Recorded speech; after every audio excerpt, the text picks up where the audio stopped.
চিংড়ির অনেক recipe try করেছি, চলুন আজকে দই চিংড়ি ট্রাই করা যাক। হ্যাঁ, আমিও ফার্স্ট টাইমই করছি। তো চিংড়িগুলোর খোসা ছাড়িয়ে কালো সুতোটা বের করে লবণ হলুদ দিয়ে ম্যারিনেট করে নিলাম। দেখা যাক না রেসিপিটা কেমন হয়।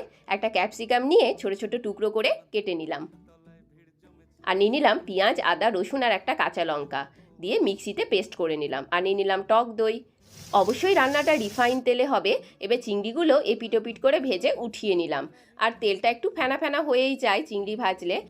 ফোড়নে গোটা গরম মশলা, শুকনো লঙ্কা দিয়ে পেঁয়াজ আদা রসুনের পেস্টটা দিয়ে বেশ ভালো করে কষে নিলাম। তারপর দিয়ে দিলাম জিরে গুঁড়ো, ধনে গুঁড়ো। আরও কিছুক্ষণ কষে নিয়ে লবণ, হলুদ আর একটু চিনি দিয়ে দিলাম।